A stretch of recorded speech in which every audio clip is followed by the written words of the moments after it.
26वीं आईनी तरमीम supreme court और सिंध हाई कोर्ट में चैलेंज कर दी गई। दरख्वास्त गुजार ने मौक़िफ़ अपनाया। हालिया तरमीम आइन के बुनियादी ढांचे और इदारों में इख्तियारात की तकसीम के खिलाफ है। चीफ जस्टिस की तैनाती का इख्तियार हुकूमत के पास चला गया। तरमीम को अदलिया की आज़ादी के मुनाफी करार देकर कलअदम करार दिया जाए।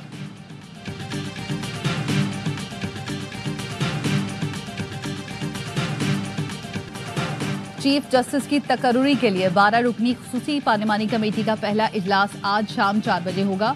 आजम नज़ीर तारर, फारूक एच नायक, बैरिस्टर अली जफर और कामरान मुर्तज़ा सेनेट की नुमाइंदगी करेंगे। कौमी असम्बली से ख्वाजा आसिफ, एहसन इकबाल, शाइस्ता परवेज, राजा परवेज अशरफ, नवीद कमर, बैरिस्टर गौहर, हामिद रजा और राना अंसार को कमेटी का हिस्सा बनाया गया। पार्लिमानी कमेटी 3 सीनियर तरीन जजों में से एक को चीफ जस्टिस ऑफ पाकिस्तान बनाएगी।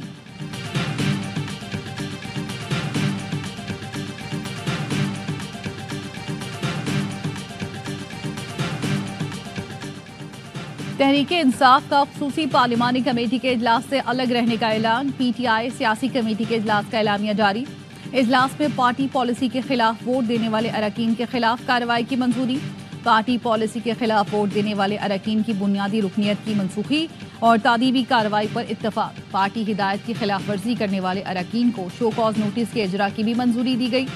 शो कॉज नोटिस के जवाबात की रोशनी में इन अरकान के मुस्तकबिल का तयन किया जाएगा।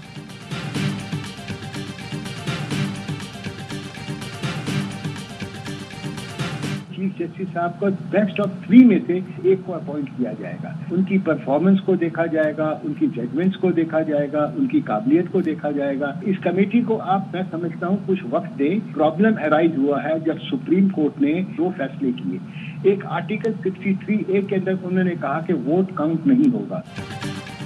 चीफ जस्टिस की तकर्रुरी के लिए कायम कमेटी के रुकन फारूक एच नायक का कहना है, नए चीफ जस्टिस के लिए काबिलियत को देखा जाएगा। अच्छी परफॉर्मेंस वाला चीफ जस्टिस बनेगा। पार्लिमानी कमेटी को कुछ वक्त देना चाहिए। कमेटी के रुकन और वजीर दिफा ख्वाजा आसिफ का कहना है कि तासुर गलत है कि हम याहिया आफरीदी को चीफ जस्टिस बनाना चाहते हैं। हम चाहेंगे कि नया चीफ जस्टिस ज्यादा सपोर्ट के साथ आए। वजीर दिफा ने आईनी तरमीम के मौके पर कोई सेनेटर या MNA लापता नहीं था, महज बयानबाजी है। तरमीम से 3-4 दिन पहले नंबर्स पूरे हो चुके थे। जो लोग बानी पीटीआई से मिलने गए वो तरमीम के लिए वोट देने को तैयार थे। बानी पीटीआई ने वोट देने से मना कर दिया।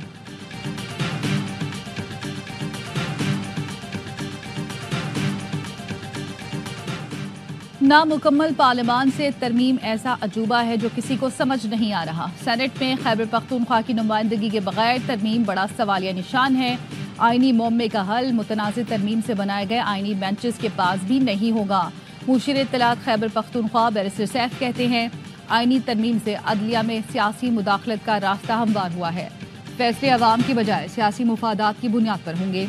पार्टी पॉलिसी के बरक्स आईनी तरमीम में वोट देने वालों की निशानदही की जा रही है। लूटों का हिसाब लेंगे, ज़मीर फरोशों को निशाने इबरत बनाएंगे।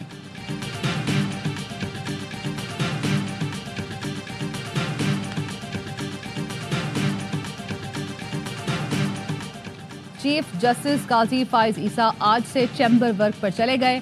जराए का कहना है चीफ जस्टिस चैम्बर वर्क के दौरान फैसले लिखेंगे।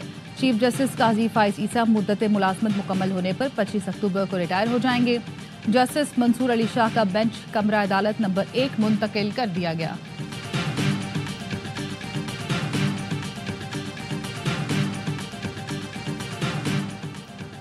वजीर आजम की जेर सदारत वफाकी काबीना का इजलास कुछ देर बाद होगा। 11 निकाती एजेंडे में हज पॉलिसी की मंजूरी शामिल। घरेलू तशद्दुद बिल की मंजूरी का इम्कान। फार्मेसी काउंसिल ऑफ पाकिस्तान की तश्कील 9 पर गौर होगा।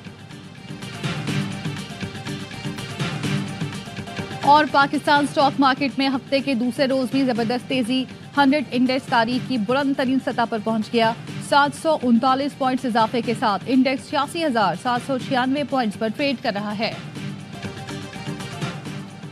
हुकूमत पंजाब ने अडियाला जेल में कैदियों से मुलाकातों पर पाबंदी में ताहुक्म सानी तौसी कर दी। जराए का कहने मुलाकातों पर पाबंदी का फैसला सिक्योरिटी खदशात के बायस किया गया।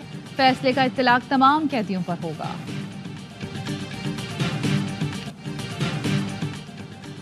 डॉक्टर शाहनवाज कत्ल केस की तहकीकात FIA के हवाले।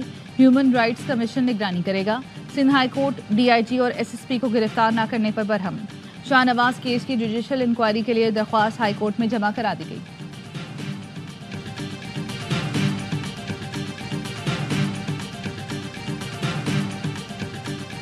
کراچی نارتھ ناظم آباد میں نامعلوم افراد نے فائرنگ کر کے بلڈر کو قتل کر دیا۔ ملزمان نے بلاک ایچ میں گاڑی پر گولیاں برسائیں۔ پولیس کا کہنا ہے مقتول کے پاس سے سندھ بلڈنگ کنٹرول اتھارٹی کا ایک لیٹر ملا جس میں کمرشل دکانوں کی اجازت مانگی گئی۔ واقعہ ابتدائی طور پر دشمنی کا شاخسانہ لگتا ہے، مزید تحقیقات جاری ہیں۔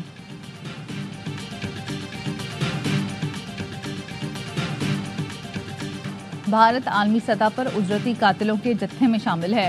بھارت کی دہشت گردی سے کینیڈا اور امریکہ کے رہائشی بھی محفوظ نہیں۔ برطانوی جریدے دی گارڈین کا آرٹیکل لکھا، کینیڈین وزیر اعظم نے بھارتی سفارتکاروں پر ہردیپ سنگھ نجر کے قتل کا الزام لگایا۔ واضح ثبوت کے باوجود بھارت نے الزامات مسترد کر دیے۔ مودی سرکار نے جواباً کینیڈا پر سکھ انتہا پسندوں کو پناہ دینے کا الزام لگایا۔ امریکی عدالت نے بھارتی انٹیلیجنس افسر کو گرپتونت سنگھ کے قتل کی ناکام سازش میں ملوث قرار دیا۔ بھارتی اقدامات اسرائیلی موساد کی بیرونی کارروائیوں سے مماثلت رکھتے ہیں۔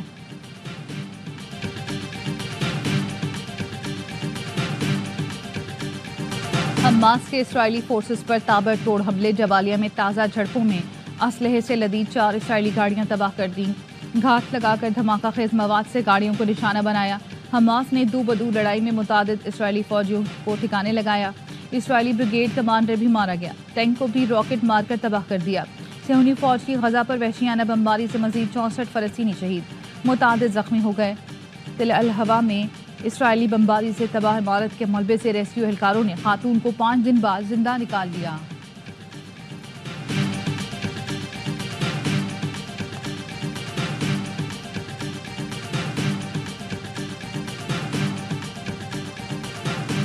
سلطان المشائخ حضرت نظام الدین اولیاء کے 721ویں عرس کی تقریبات دلی میں جاری، دنیا بھر سے زائرین کی شرکت۔ عرس کی تقریبات 4 روز تک جاری رہیں گی۔ پاک بحریہ کا انسداد منشیات آپریشن، بھارتی ساختہ نشاور گولیوں کی بڑی کھیپ ضبط کر لی۔ 2000 کلو گرام منشیات، 370 کلو آئس اور 50 کلو ہیروئن اینٹی نارکوٹکس فورس کے حوالے۔ آئی ایس پی آر کا کہنا ہے بین الاقوامی مارکیٹ میں برآمد منشیات کی مالیت $145 ملین ہے۔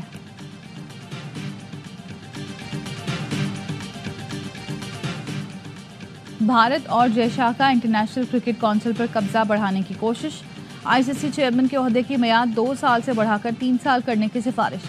تجویز دبئی میں بورڈ میٹنگ میں پیش کی گئی، تجویز ممبر ممالک کو منظوری کے لیے بھیجی جائے گی۔ آئی سی سی پریس ریلیز میں چیمپئنز ٹرافی کے بارے میں کوئی تذکرہ نہیں، جے شاہ 1 دسمبر سے چیئرمین کا عہدہ سنبھالیں گے۔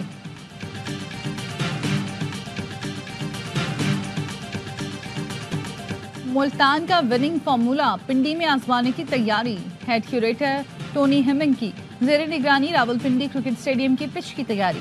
ہیڈ کوچ جیسن گلیپسی، کپتان شان مسعود اور دیگر کھلاڑیوں نے پچ کا معائنہ کیا۔ قومی ٹیم کی راولپنڈی میں ٹریننگ، انگلش ٹیم کل سے پریکٹس کرے گی۔ فیصلہ کن ٹیسٹ جمعرات سے شروع ہوگا۔ ایمرجنگ T20 ایشیا کپ میں قومی ٹیم کی پہلی کامیابی، عمان کو 74 رن سے شکست دے دی۔ میزبان ٹیم 186 رنز کے تعاقب میں 7 وکٹوں پر 111 رنز تک محدود رہی۔ وسیم علی 28 اور کپتان جتندر سنگھ 24 رنز بنا کر نمایاں رہے۔ 5 کھلاڑی ڈبل فگر میں بھی داخل نہ ہوئے۔ زمان خان نے 2 وکٹیں اڑائیں۔ گرین شرٹس نے پہلے کھیل کر 185 رنز سکور کیے تھے۔ 41 رنز بنانے پر Rohail Nazir player of the match قرار۔ پاکستان کا تیسرا میچ بدھ کو یو اے سے ہوگا۔